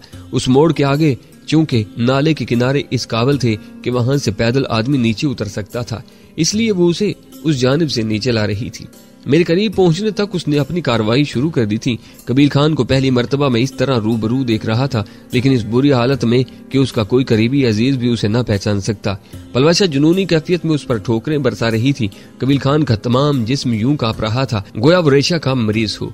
वो बेतहाशा उसकी मजरूब टांग और जिस्म के नाजुक हिस्सों को अपनी जरबात का निशाना बना रही थी। कबील खान एक बेरहम, जालिम और गद्दार शख्स था, लेकिन इस वक्त मजलूमियत की तस्वीर बना नजर आ रहा था। लड़के, तुम बहुत ज्यादती कर रहे हो, याद रखना मेरे आदमी बदला जरूर लेंगे। पलवैचा के जरा सा दम लेने पर वो एक जानब खून थूकते हुए धमकी देने लगा, पहले मैं अपना बदला तो ले लूं, तेरे आदमियों को अगर मौका मिला तो यकीनन मैं मना नहीं करूंगा। ये कहकर उसने 2-3 ठोकरें उसके पहलू में जड़ दी। मेरा कसूर तो बता दो। उसके लहजे में अजीब किस्म की बेबसी और गुस्सा उगल रहा था। अगर तू मुझे पहचान लेता तो तुझे ये सवाल करने की जरूरत पेश न आती। उसके साथ अकड़ों बैठते हुए वो उसकी आंखों में झांकने लगी। तो करा दो पहचान ताकि मैं माफी मांगने के बारे में सोच सकूं। कबील खान ने जायज बात कही थी। सुपो गुमाए को जानते हो? पलवैचा ने अपनी बड़ी बहन का नाम लिया। कबील खान का सर नफी में हिल गया था। जानोगे भी कैसे? कोई एक सुपो गुमाए तो तुम्हारी हवस की भीड़ नहीं चढ़ी ना। पलवैचा ने जहर खन लेजे में कहते हुए उसके सर के बालों से पकड़कर झटके देते हुए उसका सर जमीन से टकरा दिया। आह, उसके मुंह से जोरदार कराह खारिज हुई। वो दोबारा उसके बालों से पकड़कर झटका देते हुए बोली, कबील खान, याद करो एक लड़की को तेरे आदमियों ने लबे सड़क अलाम खेल के मकामात से उठाया था। उसके छोटे भाई की मुदाखलत पर तेरे आदमियों ने उस मासूम लड़के को लात मारकर चलती गाड़ी से नीचे फेंक दिया था और बाद में उसका वालिद भी तेरे दरिंदे मुहाफिज की गोली का निशाना बन गया था। कबील खान ने अकलाते हुए पूछा, तो तुम यामीन खान के क्या लगते हो? शुक्र है अब्बाजान का नाम तो तुझे याद है, मगर उसका तो कोई बेटा नहीं था। कबील खान के लहजे में हैरानी थी। सही कहा, लेकिन बेटी तो थी ना। खड़े होकर पलवैचा ने कंधे से लटकाई कलाशनकोफ हाथ में थाम ली थी। हाँ जलील इंसान, मैं यामीन खान की बेटी और सपू गुमाई की बहन पलवैचा हूँ। तेरे मरदूद साथी अनारगुल को मैंने ही वासिल जहन्नम किया है। तेरी हवेली मेरे ही हाथों तबाह हुई है। रोशन खान और उसके साथियों को भी मैंने अंजाम तक पहुंचाया है। अब तेरी बारी है। तो वो तुम थी, मैं किसी और को मोर्दे इल्जाम ठहराता रहा, तो तुझे किस पर शक था? मुझे तो किसी एसएस नामी शख्स के बारे खबर मिली थी। उसने ख्याल जाहिर किया, फिक्र न करो, जिसे मोर्दे इल्जाम ठहराते रहे वो भी इसके साथ ही है। मैंने पहली बार जुबान खोली। वैसे बड़े खुशकिस्मत हो, मरने से पहले तो उन्हें एसएस का दीदार भी कर लिया है। पलवैचा ने मेरी जानिब इशारा करते हुए मजाहिया अंदाज में कहा। तो मेरा अंदाजा दुरुस्त था। मुझ पर एक नजर डालकर वो दोबारा पलवैचा की जानिब मुतवज्जा हुआ। पलवैचा, देखो तुमने अपना बदला ले लिया। देखो तुमने अपना बदला ले लिया। अब हम सुलह करके इस दुश्मनी को हमेशा हमेशा के लिए खत्म कर सकते हैं। तुम जितना जुर्माना कहो मैं भरने को तैयार हूँ। जलील खान, तुझे कत्ल करने के लिए सिर्फ मेरी बहन के ऊपर बुरी निगाह डालने की वजह काफी थी। तूने तो मेरा पूरा घराना उजाड़ दिया। और जहां तक दुश्मनी खत्म करने का ताल्लुक है, तो दुश्मनी खत्म करने का आसान तरीका दुश्मन को कत्ल करना होता है, ना कि उससे मुज़ाकरात करना। पलवैचा, मेरा ख्याल है हमारे पास इतना वक्त नहीं है कि इस तमाशे को तूल दे सकें। उसकी बातचीत लंबी होते देखकर मैं लुकमा दिए बगैर नहीं रह सका था। मुझे तीखी नजरों से घूर कर वो दोबारा कबील खान की तरफ मुतवज्जा होगी। कबील खान, अफसोस कि मैं तुझे इतनी अजीयतें ना पहुंचा सकी जितनी मैंने झेली हैं। बहरहाल तेरे साथी काफी बेचैनी से जहन्नम में तेरा इंतजार कर रहे होंगे, इसलिए वहां पहुंचने की करो। ये कहते ही उसने कलाशनकोफ की बैरल का रुख उसकी टांगों की तरफ करके 2-3 गोलियां दाग दी। वो कराते हुए तड़पने लगा। अगली दफा उसने कबील खान के दोनों बाजू को निशाना बनाया और फिर झुक कर कलाशनकोफ की मिजल उसकी ठोड़ी से लगाते हुए ट्रैगर को मुकम्मल दबा दिया। गोलियों के बरस्त ने उसकी खोपड़ी को टुकड़ों में तकसीम कर दिया था। फायर रुकते ही उसने घुटने जमीन पर टेके और दुजानो होकर बैठ गई। कलाशनकोफ उसके हाथ से छूट गई थी। वो यकटिक कबील खान की लाश को घूर रही थी। 2-3 मिनट इंतजार के बाद मैंने गला खंकारते हुए उसे आवाज दी, पलवैचा, मेरे ख्याल में चलना चाहिए। हाँ? वो गहरे ख्यालात से बाहर आकर चौंकते हुए मुझे घूरने लगी। अगले लम्हे उसके चेहरे पर खुशी से भरपूर हंसी नमूदार हुई और खड़े होकर वो मुझसे बुरी तरह लिपट गई थी। शुक्रिया राजे, ये सब तुम्हारी वजह से मुमकिन हुआ। अच्छा ठीक है। उसका गुदाज जिस्म का लम्स मुझे बुखलाने के लिए काफी था। जबरदस्ती उसकी गिरफ्त से खुद को आजाद कराते हुए मैंने कहा, ये शुक्रिया जुबानी कलामी भी अदा किया जा सकता था। कम अज कम इतना ख्याल तो कर लिया करो कि तुम लड़की हो। मेरी बातों का बुरा मनाए बगैर वो शोखी भरी मुस्कुराहट से बोली, क्या याद करोगे, आज मैं इतनी खुश हूँ कि कबील खान के बाद तुम्हें कत्ल करने के फैसलों को भी तर्क करती हूँ। बहुत बहुत शुक्रिया। तंजिया लेजे में कहते हुए मैंने पूछा, अब चलें? अगर चाहो तो मैं एक बार फिर और तुम्हारे गले लग सकती हूँ। बेहया। अपनी बेरब्त होती धड़कनों को काबू में करते हुए मैं मोर्चे की जानिब बढ़ गया। उसका सुरीला कहका बुलंद हुआ, मगर मैं खामोशी से चलता रहा। उस तेज तराज लड़की का मुकाबला करना मेरे बस से बाहर था। मेरे साथ कदम मिलाते उसने कहा, अच्छा बात तो सुनो। जी फरमाओ। मैंने सवालिया नजरों से उसे घूरा। कबील खान की जेब से काफी बड़ी रकम मेरे हाथ आई है। ये पिस्तौल भी हाथ लगा है। उसने एक कीमती पिस्तौल मेरे नजरों के सामने लहराया। मेरा तो ख्याल है बाकी तमाम की तलाशी भी ले लेते हैं, यकीनन काफी रकम हाथ लगेगी। उनकी कलाशनकोफें भी समेट कर कहीं छुपा देते हैं। नहीं, हमारे पास इतना वक्त नहीं है। अगर घात में आती कबील खान ने अपने आदमियों को आई काम पर बता दिया हुआ तो वो आते ही होंगे। उसने मुंह बनाते हुए कहा, अगर ऐसा होता तो अब तक उसके आदमी पहुंच गए होते। अगर उसके आदमी नहीं तो कोई और तो पहुंच सकता है, बल्कि पहुंच गया है। सफेद रंग की कार मोड़ मुड़कर तबाहशुदा गाड़ियों के करीब रुक रही थी, तो इससे हमें क्या फर्क पड़ेगा। वो मिस्र हुई। इससे पहले कि मैं उसकी बात का जवाब देता, मुझे अलाम खेल की तरफ से 3-4 डबल कैबन इस तरफ आती दिखाई दी। वो नजर आ रही हैं। मैंने कदमों की रफ्तार में तेजी लाते हुए उसे गर्द का तूफान उड़ाते गाड़ियों की जानिब मुतवज्जा किया। अगर ये उसके आदमी होते तो उन्हें कुछ देर पहले पहुंचाना चाहिए था। हो सकता है उसने गोली लगने के बाद फरार होते वक्त उन्हें मदद को पुकारा हो। मैं अपने मोर्चे वाली जगह पर पहुंच गया था। बैरेट M107 को कंधे पर रखते हुए मैंने ख्याल जाहिर किया, उसने सामान का थैला पुष्ट पर लाद कर रॉकेट लॉन्चर कंधे पर रखा और दाएं हाथ में क्लाशनकोव थामते हुए चढ़ाई चढ़ने लगी। मैंने उसके पीछे कदम बढ़ा दिए थे। हमारी चढ़ाई चढ़ने से पहले तीनों गाड़ियां वहां पहुंच गई थी। हर गाड़ी में 4-5 मुसल्ला आदमी सवार थे। अगली गाड़ी से उतरने वाले 2 आदमी सफेद कार की जानिब बढ़ गए। उनकी बातों के दौरान हम बुलंदी पर पहुंचने वाले थे। मैं मुसलसल उन्हीं की जानिब मुतवज्जा था। सफेद कार वाले ने हाथ उठाकर हमारी जानिब इशारा किया था। शायद उसने हमें नाले से बुलंदी की जानिब हरकत करते देख लिया था। सफेद कार वाले से बातचीत करने वाले दोनों आदमियों ने हाथ में पकड़ी क्लाशनकोवों का रुख हमारी जानिब करते हुए फायर खोल दिया। बुलंदी के आखिरी चंद कदम हमने दौड़ कर तय किए और ऊपर पहुंचते ही एक चट्टान की आड़ लेकर खुद को इस अंधाधुंध फायरिंग से महफूज कर लिया। ये यकीनन पीछा करेंगे। प्रवेशा ने ख्याल जाहिर किया। उसके लहजे में जर्रा भर भी तशवीश शामिल नहीं थी। मैंने बारहा जांचा था कि वो बहुत दलेर और बहादुर थी। चलो फिर इनके ताक़ुब में जरा रुकावट पैदा कर दें। बेरेट M107 के 2 पाई खोलकर मैंने नीचे रख दी। उसने अब तक खाली मैगजीन ही चढ़ाई हुई थी।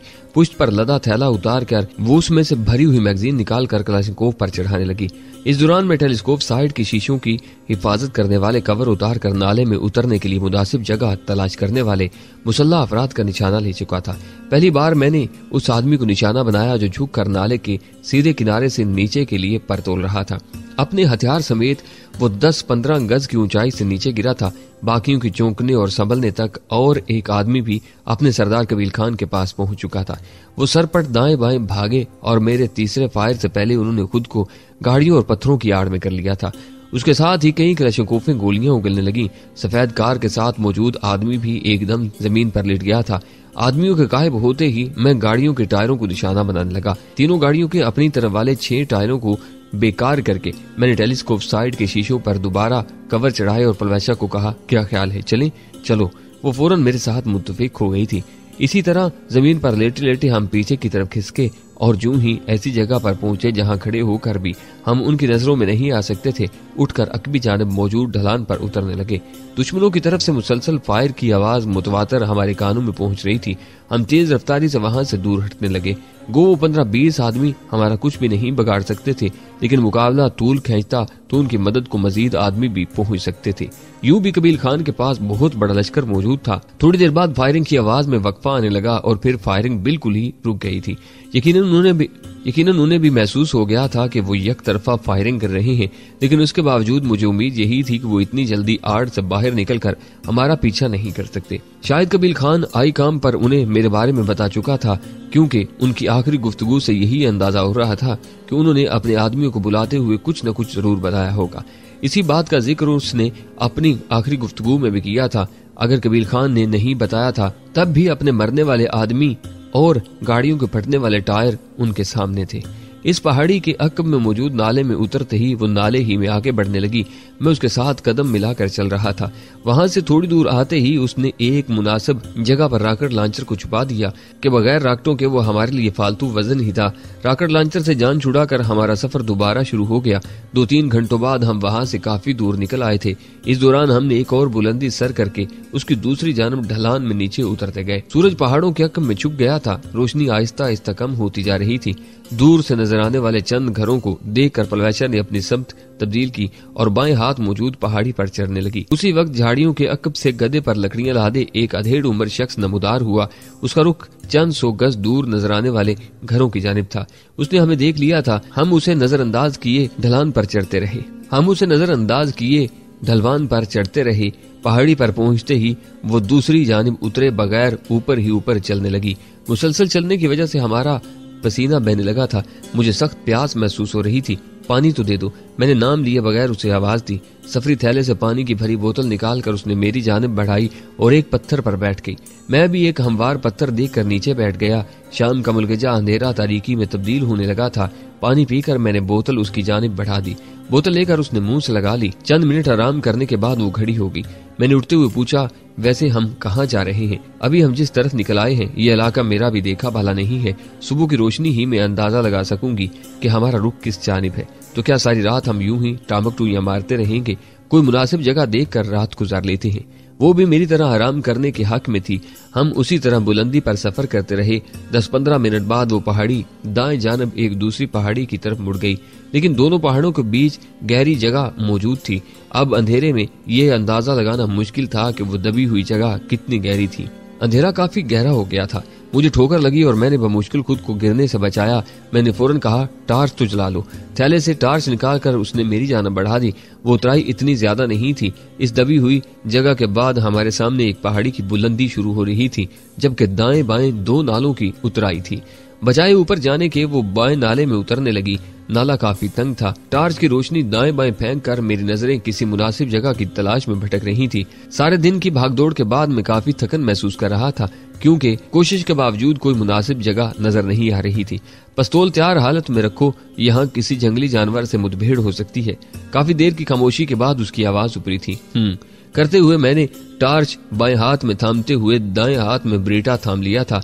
बैरेट M107U भी मैंने पीठ पर लादी हुई थी। इस नाले का इख्तिताम एक चौड़े नाले में हुआ था। अगले 2 घंटे हम इसी नाले में चलते रहे।